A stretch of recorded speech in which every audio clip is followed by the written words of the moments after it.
Oke. Apa sih? Oke, baik teman-teman. Terima kasih udah mengikuti reviewnya tadi ya secara mandiri. Sekarang kita bakalan masuk ke topik yang berikutnya, yaitu apa yang kita kenal sebagai kesetimbangan thermal, dan nanti kita akan masuk ke yang namanya asas Black. Tapi sebelumnya teman-teman, coba kalian lihat dulu di bacaan di modul yang sudah dibagikan ke kalian itu. Coba kalian cari yang istilah namanya kesetimbangan thermal. Apaan sih kesetimbangan thermal itu? Terus habis itu tolong salah satu orang buat mencoba untuk menjelaskan, atau at least bacain aja dari modul itu. Apa yang dimaksud dengan kesetimbangan thermal? Yes. Perpindahan energi terjadi pada kedua benda yang mencapai suhu yang sama disebut kesetimbangan thermal. Oke, baik. Perpindahan energi terjadi sampai kedua benda memiliki suhu yang sama. Contohnya gimana? Kalau misalnya kita punya satu benda gitu ya. Misalkan benda ini panas gitu. Katakanlah berapa panasnya derajat suhunya? 100 derajat Celcius. Oke. Terus di sini ada benda yang lebih dingin. Berapa kira-kira? 0 derajat Celcius. Oke. Nah, yang mana yang punya energi panas lebih gede? Yang kiri, yang 100 derajat Celcius. Dia memiliki lebih banyak energi panas. Ya kan?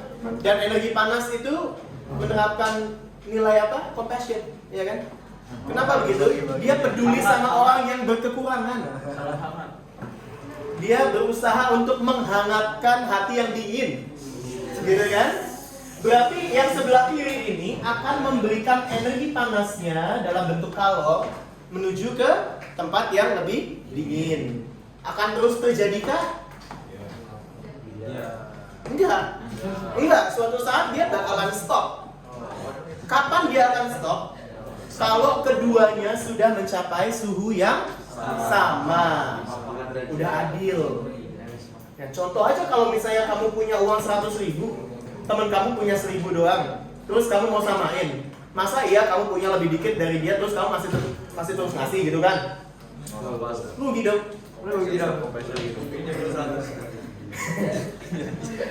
Oke, jadi dia akan terus memberikan kalor sampai suhu keduanya sama. Itulah yang disebut dengan kesetimbangan thermal. Teman-teman, kita akan melihat kesetimbangan thermal in action. Sebenarnya caranya gampang. Nyampurin air doang.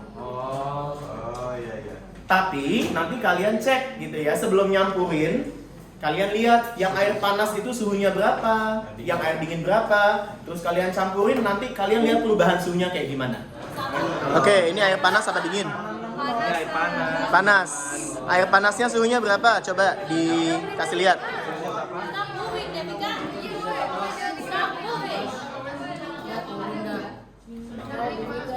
Berapa? 651. Sorry?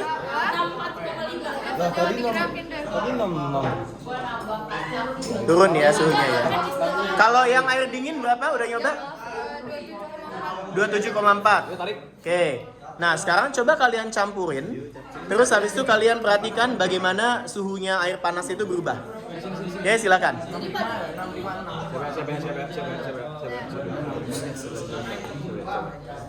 Oh my god. Nungguin ya. Tuh. Oh kaget. Kagetnya perlu 3 hari kerja. Gimana? Wait. Oke, selesai. Turun. Oke. Halo guys, Berapa sih? lagi nurut guys. Oke. Coba dideskripsikan apa yang terjadi sama suhunya. Apa ya? 4,3. Masih berubah nggak? Sabar. Udah dia sekitar 4,3,4. Gitu doang. Oke. Sip, thank you. Sama-sama. Adios. Hai. Apa yang terjadi di sini? Airnya jadi adem. Airnya jadi Adem. adem. Sebelumnya yang panas suhunya berapa? 50. Terus yang dingin? 21.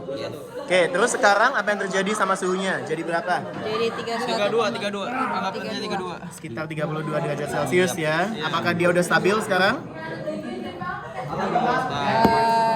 Kayaknya dia cenderung udah stabil tuh ya. Dia kayak stop di 32 atau hovering di antara 32, 31,9 gitu. Udah stabil sih. So, apakah ini suhu akhir? Berarti apa yang bisa kalian bilang tentang si air ini? Dia sudah apa? Mencapai kesetimbangan termal. Oke, itu ditunjukkan dengan Suhunya tuh di antara suhu paling rendah dan paling tinggi. Paling tinggi. Oke, tapi lebih tepatnya lagi sebenarnya karena suhu yang di sini itu udah apa? Stabil ya, udah nggak berubah, cenderung nggak berubah, gitu. Berarti apakah masih ada perpindahan energi panas dari yang dingin, dari yang panas ke yang dingin? Tidak. Udah nggak ada. Oke, thank you. Oke, kelompok yang ini apa yang terjadi? Suhunya berubah. Tadi suhu air panasnya berapa? Panasnya 62,9 derajat Celcius. Oke, terus yang suhu air dinginnya di awal? Terus sekarang setelah kalian campurin berapa suhunya? 37,8 Celcius. 37,8. 37,5 malah turun. Oh, udah turun. Oke. Nah, apakah dia udah cukup stabil? Oke. Kalau ngelihat termometernya udah stabil belum suhunya? Udah stabil. Udah. Oke, berarti dia udah mencapai apa tuh? Kesetimbangan termal. Kesetimbangan termal. Masih ada aliran panas nggak dari air panas ke air dingin kalau gitu? Udah sama ya, udah nggak ada. Oke, baik. Thank you. Oke, teman-teman, kita ambil contoh dari salah satu dari kalian tadi ya. Dari kelompoknya siapa tadi ya? Yang ada di sini deh, kelompoknya Yordan dan teman-teman ya. Oke, tadi kalian air panasnya itu suhu awalnya berapa derajat? 65 derajat Celcius. Oke. Terus air yang dingin 27,4 derajat Celcius. Oke. Apa yang terjadi tadi? Air panasnya menjadi semakin suhunya turun ya. Terus air dinginnya suhunya naik. Berarti kan ini menjadi turun, yang ini menjadi naik suhunya dan dia bertemu di kesetimbangan. Titik kesetimbangan termal. Berapa kesetimbangan termalnya tadi? 45,3 derajat Celcius gitu ya. Oke, baik teman-teman. Sekarang yang mana yang melepas kalor? Ya, panas. Oke, dia melepas kalor. Jadi dia kita berikan simbol Q lepas. Oke, ini adalah kalor yang dilepas sama si air panas. Kalau misalnya air yang dingin menjadi panas, itu artinya dia menerima atau melepas kalor? Menerima kalor gitu kan. Jadi ini adalah kalor yang dia terima. Oke. Apakah air panas ini memiliki perbedaan suhu dengan suhu setimbangnya? Punya ya? Punya. Ini adalah delta T-nya di sini. Delta T yang panas, sementara yang ini adalah perubahan suhu yang dingin. Tuh.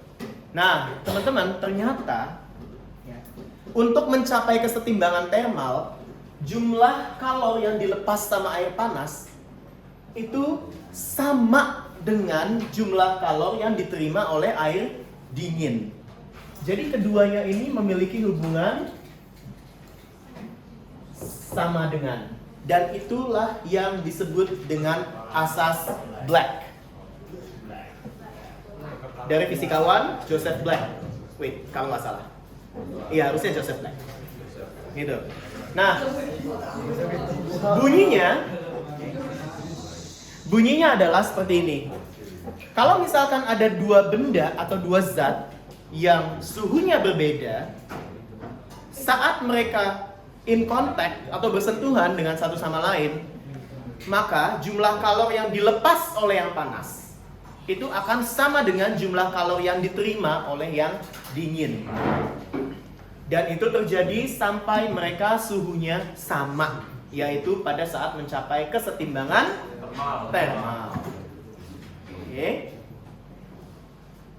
Nah, kalau misalnya untuk Q, untuk kalor itu kan kita udah tahu rumusnya dari review tadi.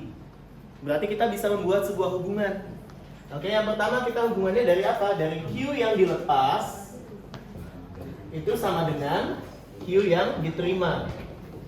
Gitu kan? Nah, teman-teman perhatikan, ini adalah sistem yang panas. Karena yang melepas panas itu yang panas pastinya. Sementara yang menerima itu adalah sistem yang dingin. Jadi apapun yang di sebelah kiri yang dilepas itu punyanya si benda panas. Oke, yang di sebelah sini itu punyanya benda panas. Masanya masa benda panas, kalor jenisnya kalor jenis panas dan segala macam. Dan yang di sebelah sini pokoknya punyanya yang dingin. Jadi yang sebelah sini air panas punya, yang di sebelah sana air dingin punya. Oke, teman-teman, bagaimana rumus pergerakan kalor? Rumus Q?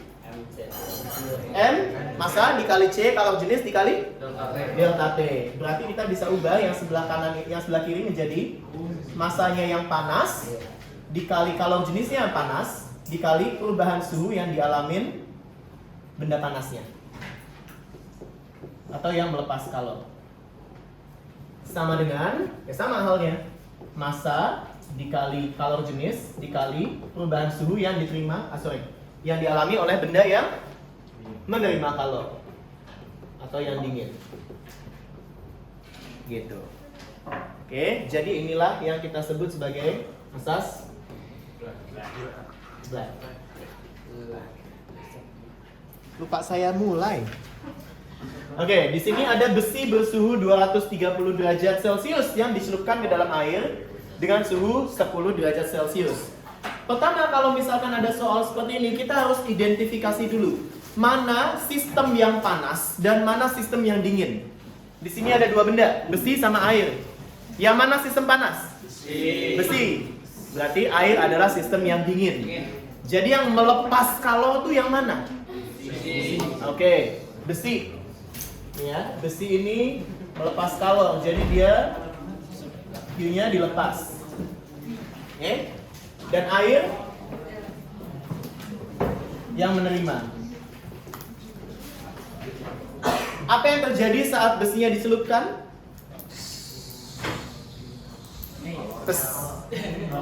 Kalau mengalir dari besi ke air, jadi besinya akan menjadi lebih apa? Lebih dingin. Airnya menjadi lebih panas. Saya kasih satu trik buat mengerjakan soal seperti ini. Oke. Kita membuat sebuah diagram simple. Oke, diagram simple itu terdiri atas sistem panas di atas dan sistem dingin di bawah. Oke, jadi ini besi, ini air. Oke, yang akan terjadi sama besi, dia kan melepas kalor ya. Jadi suhunya turun, betul? Suhunya turun. Ini adalah Q lepas. Air menerima kalor, berarti suhunya naik. Oke, ini Q yang diterima.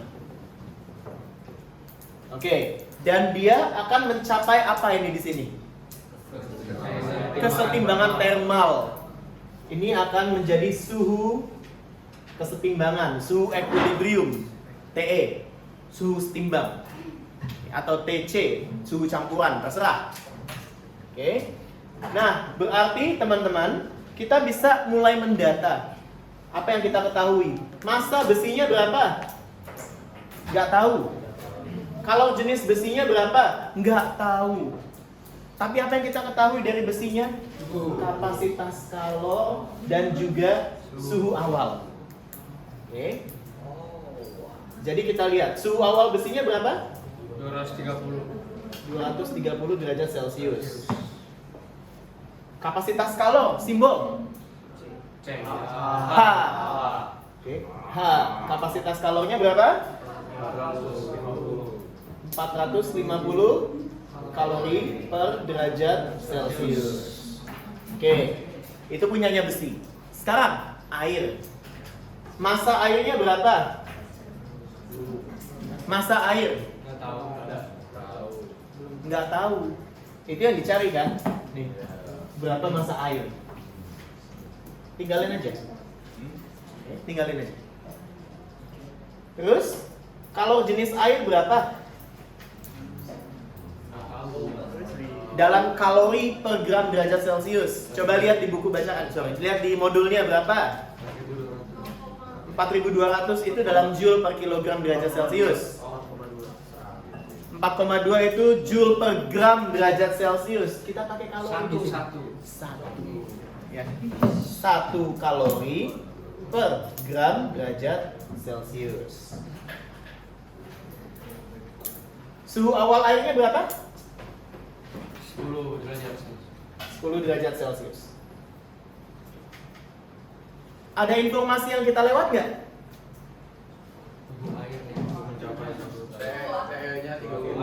Suhu akhirnya, TE-nya berapa? 30 derajat Celcius. Berarti tengah ini adalah 30 derajat Celcius, betul? Ya. Oke. Itu yang kita ketahui. Apakah kita perlu mencari Q yang dilepas dan Q yang diterima? Bisa, tapi nggak harus. Kita bisa langsung pakai hubungan yang ada di atas black itu, ini sama dengan itu. Oke, tapi ini nanti saya hapus ya. Oke, baik teman-teman. Untuk mencari Q, kita perlu delta T, perubahan suhu. Dari mana kita bisa mencari perubahan suhu tersebut? Misalkan besi ini delta T-nya berapa jadinya? Lihat, dia turun dari 230 derajat Celcius ke 30 derajat Celcius. Ini delta T-nya besi, bukan? Ya. Jadi berapa tuh? 200. Oke, dari 230 derajat Celcius turun ke 30 derajat Celcius. Artinya selisihnya adalah 200 derajat Celcius. Bagaimana dengan air? 20. Oke, dari suhu awal 10 derajat Celcius naik ke 30. Ini kan delta T-nya air ya. Berarti delta T-nya air adalah 20 derajat Celcius. Oke, itu adalah data yang kita ketahui. Ya, jadi diketahuinya adalah hal-hal itu.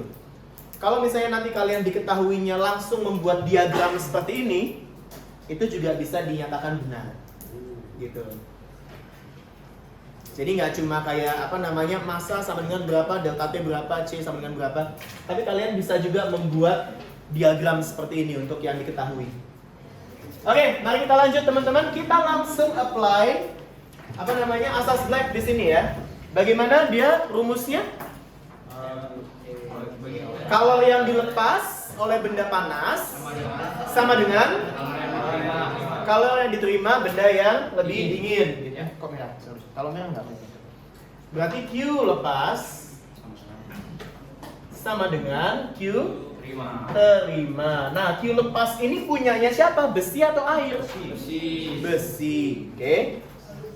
Oke, Q sama dengan MC delta T kan? Q macet. Gampangnya gitu aja. Ini punyanya besi. Yang ini punyanya? Yang terima punyanya? Air. Oke. Nah, besi tadi nggak punya massa, nggak punya kalor jenis kan? Tapi punya apa?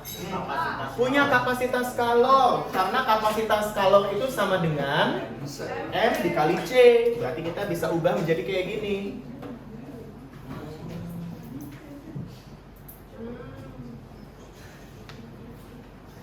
Yes or yes? Oke. Tinggal kita masukin angka-angkanya. Berapa kapasitas kalau besi? 450. Berapa delta T yang dialami besi? 230. 200 ya, 200. Sama dengan berapa massa air? Nggak tahu, M, tinggalin. Berapa kalori jenis air? 1 dalam kalori per gram derajat Celcius. Berapa delta T yang dialami air? 10. Dari 10 naik ke 30. Berarti naiknya 20. Nih, orang rajin ngerjain semua dikali dulu. Orang pintar menyederhanakan dulu. 20 sama 200 bisa dicoret. Yes. Yang ini tinggal 10. 1 dikali massa ya massa, berarti 4.500 apa? Ini apa? Gram apa kilogram? Gram ya, karena kapasitas, kalau jenisnya dalam kalori per gram derajat Celcius. Berarti massa akhirnya itu dalam gram. Jawabannya adalah 4.500 gram. Atau kamu mau kecilin jadi 4,5 kilogram, itu juga boleh.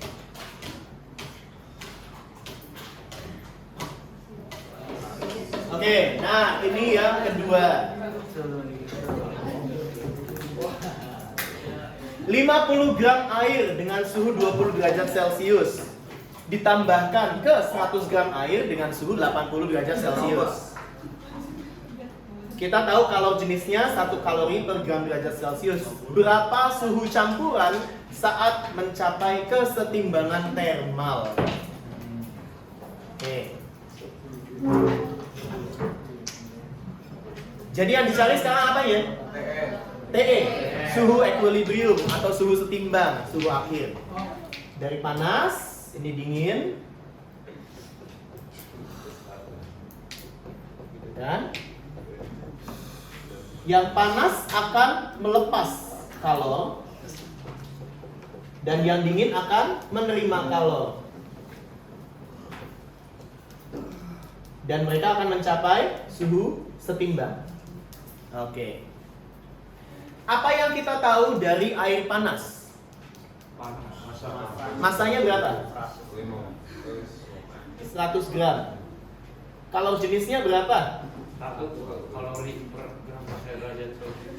1 kalori per gram derajat Celcius. Oke, suhunya berapa? Suhu air panas ini awalnya berapa? 20 derajat. Suhu air panas 80 derajat Celcius. Oke. Dari 80 derajat Celcius turun ke TE. Berarti delta T-nya berapa? 80 min 80 kurang TE. Gitu. Air dingin masanya berapa? 50 gram. Kalau jenisnya sama ya, sama-sama air, ya kan? Berarti 1 kal per gram derajat Celcius. Nah, sekarang suhu awal air dinginnya berapa? Dari 20 derajat Celcius naik menjadi TE. Berarti delta T-nya adalah TE kurang 20.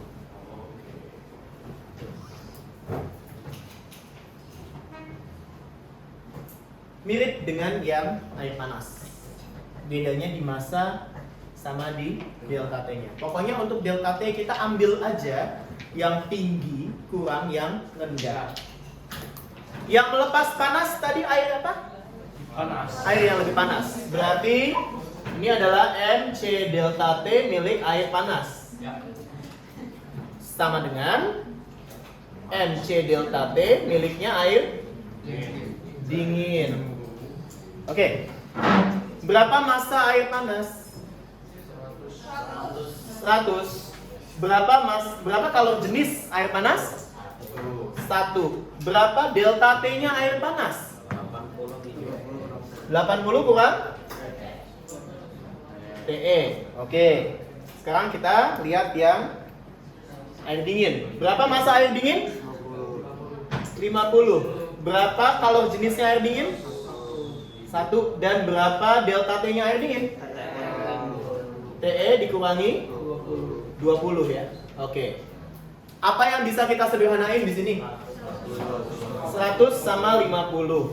Oke, coret. Kedua ruas dibagi 50. Berarti ini jadi 2. Yang ini jadi 1. Oke, sisanya tinggal 2 dikali 80 minus TE sama dengan TE minus 20. Coba kelarin. Apa yang harus kita kerjain di sini nih? Hukum apa yang kita pakai? Pelangi. Kali pelangi. Distributif ya. Jadi 2 kali 80, 2 kali negatif TE. So berapa? 160 dikurang 2 TE sama dengan TE dikurang 20. Kelompokin TE-nya jadi 1, kelompokin semua konstan jadi 1.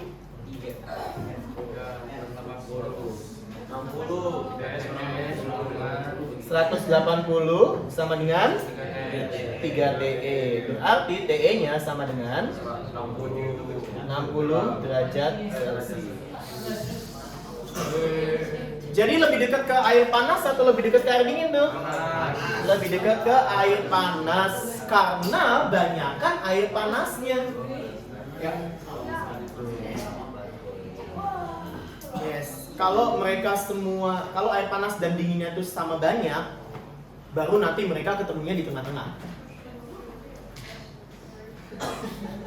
Oke, berarti kesimpulannya, pada saat mencapai kesetimbangan termal, suhu campuran adalah 60 derajat Celcius.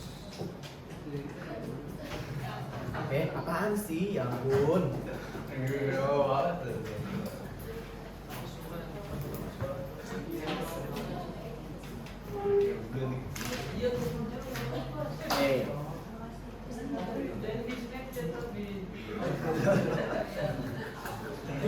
Udah nanti aja, kenapa sih? Buset dah.